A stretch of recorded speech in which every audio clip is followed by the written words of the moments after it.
বেশ কয়েকদিন পর আবার একটা নতুন টিউটোরিয়াল নিয়ে এলাম তোমাদের জন্য। এই কদিন যে টিউটোরিয়াল দিতে পারিনি তোমরা কি আমাকে মিস করেছিলে?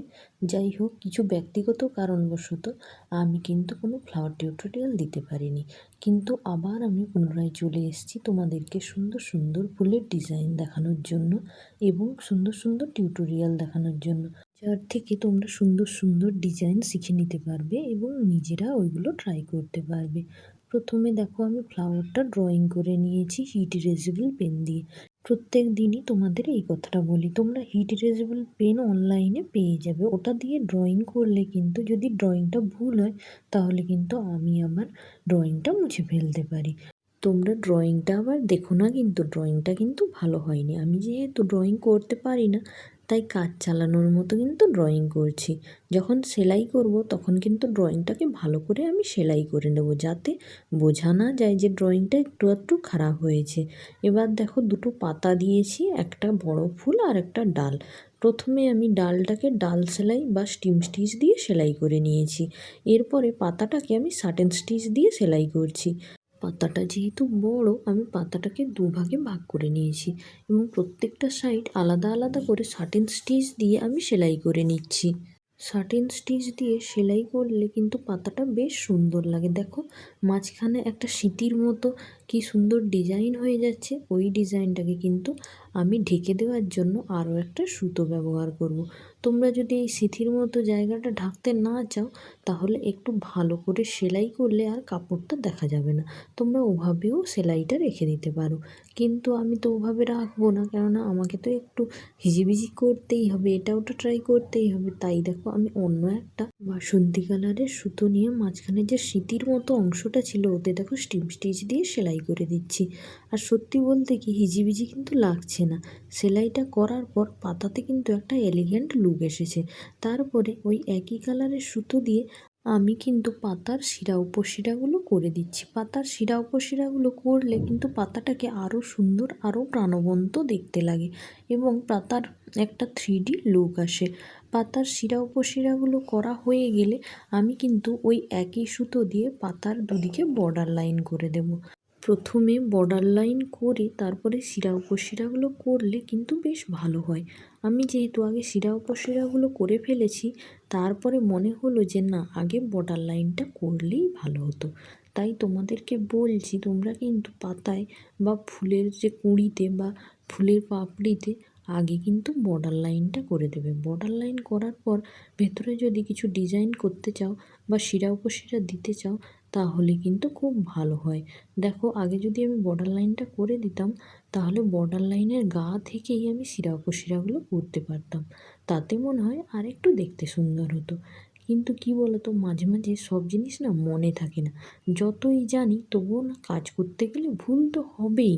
যারা কাজ করে তাদেরই ভুল হয়, যারা কাজ করে না তাদের কোনো ভুল হওয়ার চান্সই নেই। ওই জন্য দেখো, আমি যে ভুল করে ফেলেছি সেটা ঠিক বুঝতে পেরেছি আর তোমাদের সঙ্গে সেটা শেয়ারও করলাম। তাই তোমরা নিজেদের মতো করে প্রথমে কিন্তু বর্ডার লাইনটা করো, তারপরে শিরা উপশিরাগুলো। তাতে কিন্তু শিরা উপশিরাগুলো দেখতে আরও বেশি ভালো লাগবে। পাতার কাজ হয়ে গেলে আমি এবার দেখো ফুল সেলাই করতে চলে আসব। আর ফুল সেলাই করার জন্য আমি কাশ্মীরি সেলাইটাকেই বেছে নিয়েছি। কাশ্মীরি সেলাই এমনিতে আমার করতে খুবই ভালো লাগে, আর সেলাই করতেও বেশি সময় লাগে না। কাশ্মীরি সেলাইতে একটা সুতোকে তুমি যত ভাগে ভাগ করতে চাও করতে পারো, 2 ভাগে, 3 ভাগে, 4 ভাগে। সুতোটা যত বড় হবে তোমরা সেইভাবে ভাগ করে সুতোটাকে একটা সিকিউর করে দিতে হয়। আমি দেখো এই সুতোটাকে 2 ভাগে ভাগ করে নিলাম। প্রথমে আমি সুতোটা বড় ছিল বলে 3 ভাগে ভাগ করে নিয়েছিলাম। এই দেখো, এই সুতোটা বড় আছে, আমি এই সুতোটাকে 3 ভাগে ভাগ করে সিকিউর করে দেব। এই জন্য এই সেলাইটা অত্যন্ত সুন্দর আর টেকসই হয়। অনেক দিন পর্যন্ত কিছু হয় না, বারবার কাচা হলেও কিন্তু এই সেলাইটা নষ্ট হওয়ার সম্ভাবনা থাকে না। কেননা সুতোটাকে অনেক ভাগে ভাগ করে আলাদা আলাদাভাবে দেখো এই যে সিকিউর করে দেওয়া হচ্ছে, এই জন্য এই সেলাইটা অত্যন্ত সুন্দর হয়। এই সুতোটাকে তো আমি 4 ভাগে সেলাই করে ফেললাম। এইভাবে একটা একটা করে পাপড়ি আমি প্রথমে সেলাই করে ফেলবো। পাপড়িগুলো আমি কাশ্মীরি সেলাই দিয়ে সেলাই করে নিচ্ছি। আর আমি আজকে পুরো সেলাইটা কিন্তু নর্মাল যে জামা কাপড় সেলাই করার যে সুতোগুলো হয়, যেগুলো বাজারে অহরহ কিনতে পাওয়া যায়, তোমরা যে কোনো টেলারিং শপে গেলে তোমরা এই সুতোগুলো কিনতে পারবে। এই সুতো দিয়েই কিন্তু আমি আজকে সেলাইটা করেছি। কেননা অনেকে মনে করে সেলাই করতে গেলে বা এইসব পেজ করতে গেলে অনেক দামি দামি সুতো কিনতে হয়, ওই জন্য অনেক পয়সা খরচ হয়। কিন্তু তোমরা দেখো এই যে সুতোগুলো, এইগুলো কিন্তু এক একটা 5 টাকা করে পিস পাওয়া যায়। তাই তোমরা যদি সেলাই শিখতে চাও তাহলে প্রথমে কিন্তু এই সুতোগুলো দিয়েই তোমরা শুরু করতে পারো। একটা ফ্রেম, কয়েকটা সুচ আর এইগুলো রকম কয়েকটা সুতো, 50 টাকার মধ্যেই তোমরা শুরু করে দিতে পারো কাজ।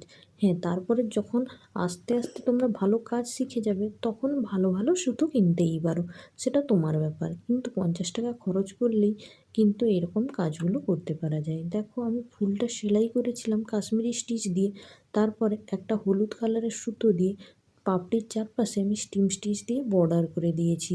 তারপরে পাপড়ির মাঝখানে ওই একই হলুদ কালারের সুতো দিয়ে একটু ছিটে ছিটে দিয়ে দিয়েছি। দেখো প্রথমে শুধু কাশ্মীরি স্টিচ দিয়ে ফুলটা সেলাই করতে কেমন লাগছিল, আর এখন ফুলের দুদিকে বাউন্ডারি দিয়ে দিতে আর মাঝখানে একটু হলুদ কালারের ছিটে ছিটে দিয়ে দিতে কতটা এলিগেন্ট লাগছে, কতটা সুন্দর লাগছে ফুলটা দেখতে। ফুলটা দেখতে ছোট হলেও কি হবে, ফুলে এত ডিটেলিং করা আছে না, ওই ডিটেলিংগুলো করতে প্রচুর টাইম চলে যায়। ফুলটা এত ছোট, দেখতে মনে হবে যে ফুলটা সেলাই টিউটোরিয়ালটা 4-5 মিনিটে দেখিয়ে দিতে পারবো। কিন্তু যখন আমি এডিট করতে বসলাম না, তখন বুঝতে পারলাম কাজটা এতটাও সহজ নয়। ফুলে এত ছোট ছোট ডিটেলিং করা আছে, ওইগুলো দেখাতে গেলে অনেকটা বড় ভিডিও হয়ে যাবে। তবুও যতটা সম্ভব কেটে কুটে তোমাদের দেখানোর চেষ্টা করলাম। ফুলটা কেমন হয়েছে তোমরা জানিও কিন্তু, আর তোমরা সবসময় আমার পাশে থেকো। Thanks for watching.